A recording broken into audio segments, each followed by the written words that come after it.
Assalamualaikum students, I hope you are fine. Welcome to Psychology with Muqaddas. Today we are going to study lesson number 18, development of the nervous system of PSY 16, neurological basis of behavior. So let's start.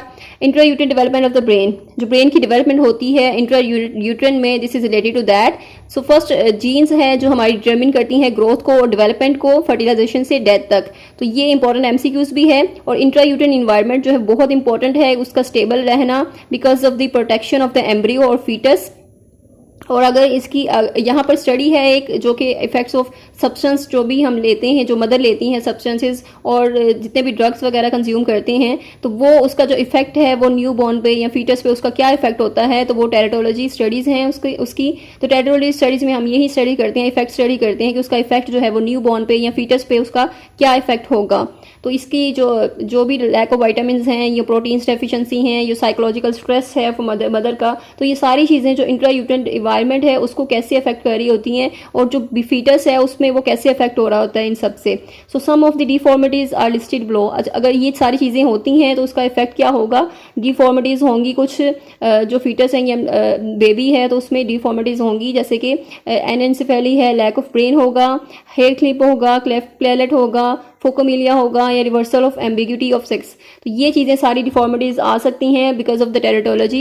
And then development of the nervous system. अब nervous system है उसकी development कैसे होती है, this is also important question, ये भी आपके exam में आ सकता है। आपकी जीन्स जो है वो डिटरमिन करती हैं आपकी सेल ग्रोथ है, जो डेवलपमेंट है आपकी through of the life span. तो जीन्स होंगी जो वही आपकी डिटरमिन करती हैं कि आपकी लाइफ जो है वो कितनी होगी और ये सारी चीज़ें। उसके बाद स्टेजेस ऑफ डेवलपमेंट हैं और उसके इन्फ्लुएंसेस हैं। यहाँ पे ये पैराग्राफ रीड कर लें, बहुत इजी पैराग्राफ है। And then stages of development कितनी है, इन्फ्लुएंसेस क्या हैं उसके।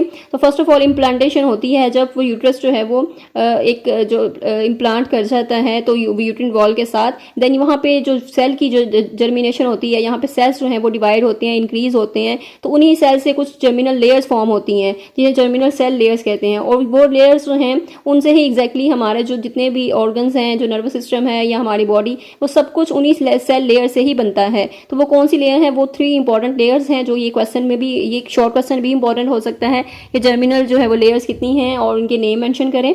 तो 3 लेयर्स हैं वो एक्टोडर्मल, मेसोडर्मल एंड एंडोडर्मल। तो जो एंडोडर्मल लेयर है वो आपके बनाते हैं इंटरनल ऑर्गन्स को, एक्टोडर्मल आपके brain cells and nervous system को फॉर्म करता है, मेसोडर्मल आपके स्केलेटल मसल्स को फॉर्म करता है। तो ये तीनों सेल्स जो हैं इनकी एक फंक्शन है, एक प्रॉपर, जो कि उनका काम जो है वो ऑर्गन्स को बनाना है, हमारे डिफरेंट बॉडी ऑर्गन्स को। And then development of the body and brain. Body and brain की डेवलपमेंट कैसे होती है, तो ये तीनों जर्मिनल सेल लेयर्स जो हैं ये बेस हैं किसी भी बॉडी ऑर्गन्स को बनाने में या बॉडी पार्ट्स को बनाने में। इन तीनों की जो है वर्किंग जो मेन है और यहीं से इनकी जो है वो पूरी स्टार्ट होती है, डेवलपमेंट स्टार्ट होती है, ब्रेन की भी और बॉडी की भी। तो यहाँ पर जो फीटस की जो स्टेजेस हैं वो बताई गई हैं। 2nd मंथ से ऑनवर्ड जो है 9th मंथ तक स्केलेटल मोटर फंक्शंस जो है उनकी ग्रोथ होती है, डेवलपमेंट होती है 5 मंथ तक। तो यहाँ पर ये सारा प्रोसीजर बताया उन्होंने, इनका जो एक टाइम लिमिट है कि इस टाइम में ये डेवलपमेंट होती है फीटस की, या बॉडी पार्ट्स कौन कौन से डेवलप होते हैं। तो first time little organism breathe as is at birth, यानी कि जब वो ब्रीथ मतलब सांस लेता है तो वो बर्थ के टाइम ही सांस लेता है। उससे पहले की जो जितने भी ऑर्गन्स हैं वो सारे कैसे, कब कौन सा ऑर्गन कब बनता है, तो ये सारी इन्फॉर्मेशन जो है यहाँ से आपने रीड करना है, इंपॉर्टेंट है, MCQs में भी इंपॉर्टेंट है ये चीज़। And then stages of development क्या है, उसकी स्टेजेस क्या हैं डेवलपमेंट की। यहाँ पे ये 3 इंपॉर्टेंट जो है वो यहाँ पे माइलस्टोन नेम्स जो दिए गए हैं, अरिस्टोटल, वैन बियर एंड हैकल का। तो अरिस्टोटल ने क्या कहा था, अरिस्टोटल ने स्टडी की थी, उसे डेवलपमेंट की स्टडी की थी चीफ ब्रेन की। उन्होंने कॉन्सेप्ट दिया था प्री फॉर्मेशन का, यानी कि एनिमल्स जो हैं वो पहले से ही प्री फॉर्म्ड होते हैं, उनकी शेप पहले से ही बनी होती है बिफोर दे वर बोर्न। तो जैसे उनकी शेप होती है वो वैसे ही वो बनते हैं, वो वैसे ही होते हैं, शुरू से ही वैसे ही होते हैं। तो ये अरिस्टोटल का बेसिकली कॉन्सेप्ट था प्री फॉर्मेशन का। एंड देन वैन बियर का कॉन्सेप्ट है, वैन बियर ने प्री डार्विनियन एवोल्यूशनरी थेरिस्ट को एविडेंस जो है वो प्रोवाइड किया अगेंस्ट प्री फॉर्मेशन, यानी कि एवोल्यूशन होती है हमारी और फिर हम चेंज होते हैं। प्री फॉर्मेशन मीन्स वो सेम नहीं रहता या फिर पहले ही वो उसकी शेप नहीं बन जाती, बल्कि शेप उसकी चेंज होती रहती है। यानी पहले जो एवोल्यूशनरी देखा जाए तो एवोल्यूशन होती है, पहले उसकी शेप कुछ होती है, उसके बाद वो कुछ और बन जाता है, आहिस्ता आहिस्ता जो है वो बिल्कुल शेप चेंज होना शुरू हो जाती है। तो ये वैन बियर का कॉन्सेप्ट था जिसमें उन्होंने बताया है कि जो एम्ब्रियो की शेप होती है पहले वो बिल्कुल सेम ही होती है, सब जितने भी लिविंग बींग्स हैं सबकी सेम एम्ब्रियो की शेप होती है। आहिस्ता आहिस्ता आहिस्ता आहिस्ता वो उसको डिफ्रेंशिएट करता रहता है और वो स्पेसिफिक होती रहती है शेप। जैसे जो लिविंग ऑर्गेनिज्म होता है उसकी फिर अलग से शेप बनना शुरू हो जाती है, बट एम्ब्रियो सबका सेम ही होता है, एम्ब्रियो की शेप सबकी सेम ही होती है। प्री फॉर्मेशन का कोई उनका कॉन्सेप्ट जो है इसने कैंसिल कर दिया था कि प्री फॉर्मेशन नहीं होती बल्कि ये स्टेजेस होती हैं। पहले एम्ब्रियो में सब सारे इक्वल ही होते हैं एंड देन वो उससे आहिस्ता आहिस्ता डिफ्रेंशिएट होना शुरू हो जाते हैं। अर्नस्ट हैकल का भी यही कॉन्सेप्ट था, उनका कॉन्सेप्ट था ओंटोजेनी रिकैप्चुलेट्स फाइलोजेनी, यानी कि पहले ये आहिस्ता आहिस्ता लॉजिकल प्रोग्रेशन होती है और अर्ली ग्रोथ जो है सबकी एक जैसी होती है। ओंटोजेनी यानी फर्स्ट लेवल पे जो है वो जो एम्ब्रियो होते हैं वो सेम ही होते हैं, सबकी ग्रोथ एक जैसी होती है, एम्ब्रियो सबका सेम होता है, आप उसको आइडेंटिफाई नहीं कर सकते ये किस लिविंग ऑर्गेनिज्म का एम्ब्रियो है, तो वो सेम ही होता है। देन फाइलोजेनी स्केल पे आते हैं आहिस्ता आहिस्ता, तो उसमें हम इसको फिर आइडेंटिफाई करने लगते हैं, उसको डिफ्रेंशिएट करने लगते हैं कि ये एम्ब्रियो जो है या फिर ये जो एम्ब्रियो जो है वो बढ़ जाता है या फिर उसमें इंक्रीमेंट होता है, तो हम उसको आइडेंटिफाई कर लेते हैं कि ये लिविंग ऑर्गेनिज्म का इस ऑर्गेनिज्म का ये एम्ब्रियो है, या फिर वो उसको चेंज की शेप जो है वो चेंज हो जाती है।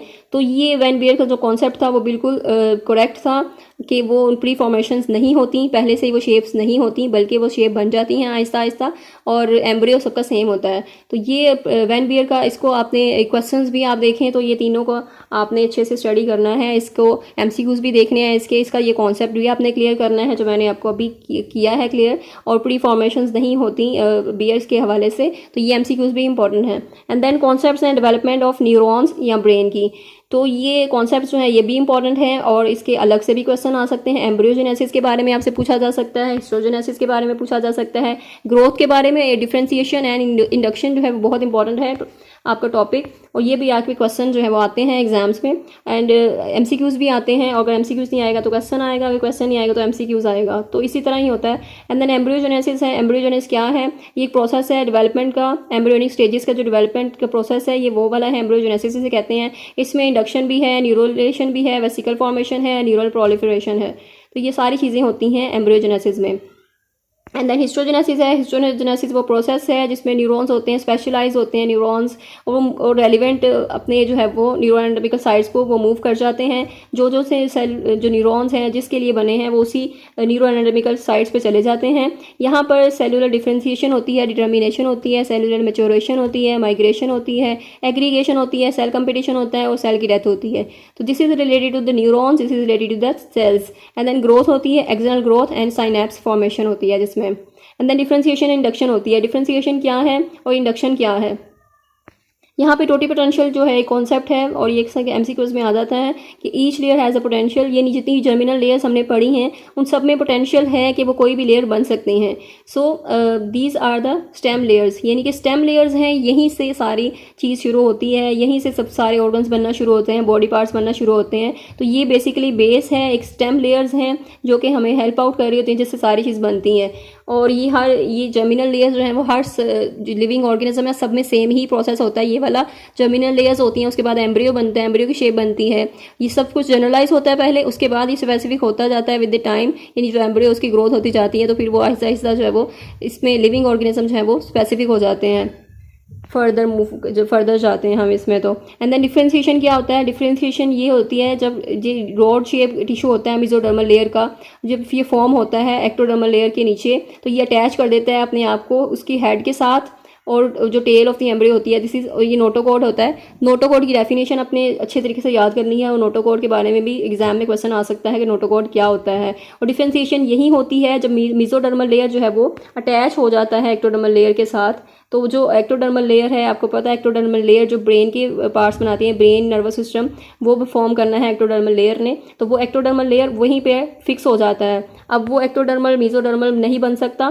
पहले इनमें चांसेस थे कि एक्टोडर्मल मेसोडर्मल बन सकता था, मेसोडर्मल एक्टोडर्मल और एंडोडर्मल, यानी टोटी पोटेंशियल, तीनों में पोटेंशियल थी कि वो तीनों जो है वो आपस में चेंज हो सकते हैं, बिकॉज ऑफ द पोजीशन या डायरेक्शन, यानी अगर वो ऊपर चला जाएगा तो वो एक्टोडर्मल होगा, अगर वो नीचे आ जाएगी लेयर तो वो एंडोडर्मल होगी, और अगर मिड में है तो मेसोडर्मल होगी। तो यहाँ पर ये चेंज पोजीशन जो है चेंज होती हैं, जिसकी वजह से ये टोटी पोटेंशियल है, यानी सब में पोटेंशियल होती है कि वो कुछ भी बन सकते हैं। लेकिन जब ये फिक्स हो जाएंगे, जब नोटोकॉर्ड हो जाएगा, जब बन जाएगा, मेसोडर्मल जो है वो उसके साथ अटैच हो जाएगा, इट मीन्स कि वो आप मूव नहीं कर सकते। अब वो उनकी जो लेयर्स हैं वो वैसे ही रहेंगी और अपनी अपनी प्लेसेस उन्होंने ले ली हैं।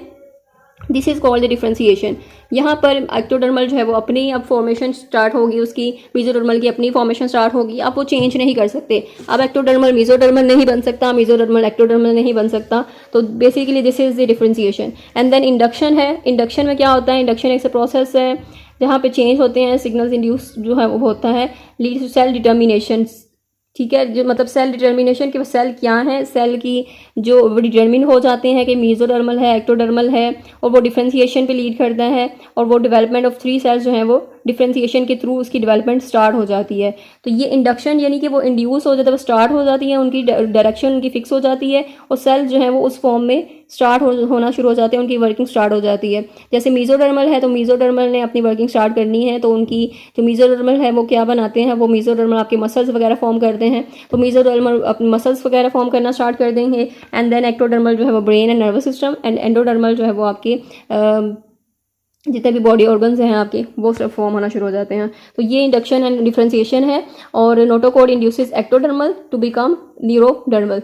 यहाँ पर देखें नोटोकॉर्ड जो है वो एक सिग्नल है एक्टोडर्मल टिश्यू का, वहाँ पे वो स्टार्ट करता है डिफ्रेंशिएटिंग को and to become nervous system and initiate development of the nervous tissue.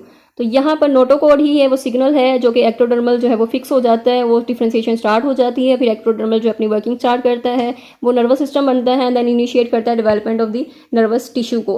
तो ये नोटोकॉर्ड के बारे में इंपॉर्टेंट इन्फॉर्मेशन है, और नोटोकॉर्ड के इंपॉर्टेंट क्वेश्चन भी है, और इसके बारे में कॉन्सेप्ट भी क्लियर करना है अपना। और I hope I made it clear. If you have any type of question, you can ask in comment section, and don't forget to like, subscribe and share this video with other students. And मिलते हैं next lecture में। Till then take care, अल्लाह हाफिज़।